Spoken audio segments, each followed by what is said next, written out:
And then I'm going to skip a couple of these cases and go to this kid with visual impairment. Oh shoot, this is a good case. I'll do these two. So this is a high school student that actually was sexually harassing a teacher on Facebook. The teacher, it was so bad the teacher got a protection order.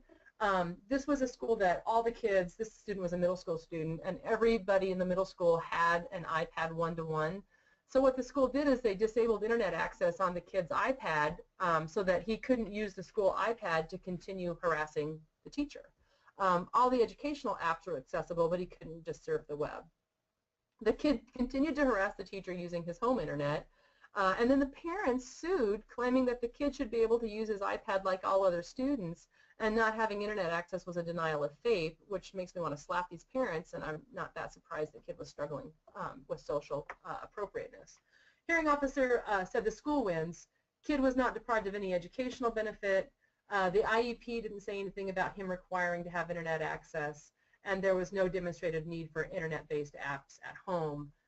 So this is one where taking like a half measure to punish a kid for misusing a technology, like not giving them access to social stuff but continuing to have access to the educational apps, is a great strategy for a kid that is misusing technology. Great quote. I can understand why the parents are disappointed that the district wouldn't let their son have the same privileges. There's no evidence to say it results in a deprivation of faith. Okay, this Brailer case is the one that I think is like my guiding light for disciplining a kid who misuses technology. This is a visually impaired student, used Braille Light, and when the student asked for help in locating a file, a staff member got onto this computer type thing and found sexually explicit files. So this was a visually impaired student that was a typical teenager who was interested in sexual content, and so had uploaded sexually explicit stuff into the Braille reader and was able to then read this pornographic material in Braille instead of looking at pictures like other sighted teenagers might do. So here's what the school did. They said that the student was not allowed to use this Braille Light for the remainder of the quarter, which is consistent with the other kinds of consequences they gave kids that misused technology. They had a bunch of examples where kids had misused a computer and lost computer privileges. The student, of course, sues, saying, look, I need the Brailer for educational purposes. And here's where the school was smart.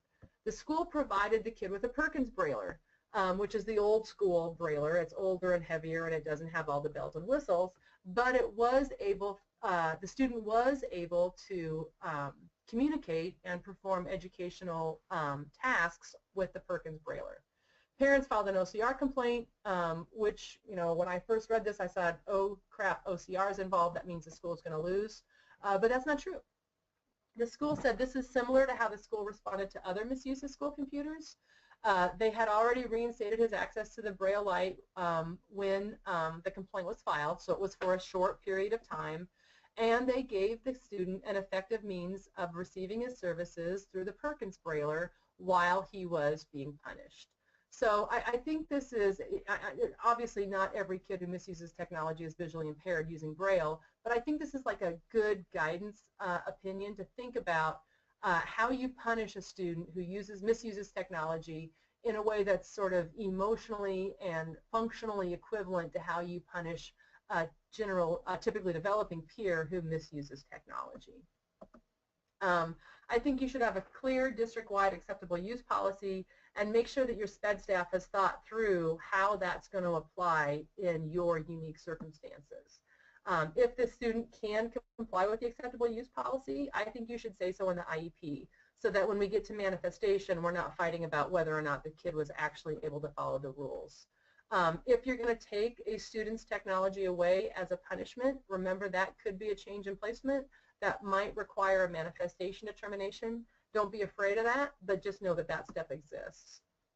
If you're going to change a student's ability to access assistive technology due to repeated and consistent violations, like the student where they disabled the internet access, I think you probably should convene an IEP meeting so that you're not unilaterally changing the placement of a student.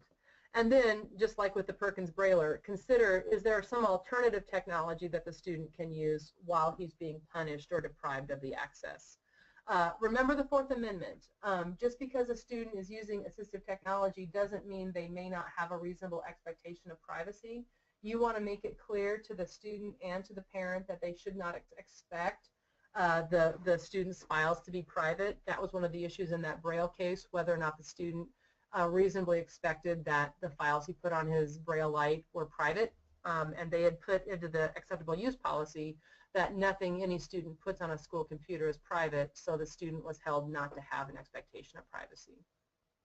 Last thing is bring your own device issues. If you have parents are sending a technology from home to assist the student, how are you going to deal with the student misuse of that, particularly if the student needs it for school? This is why I don't love having assistive technology be purchased by family, even if their insurance will pay for it, because if we own it, we control it, and I think we're much better able to consequence it.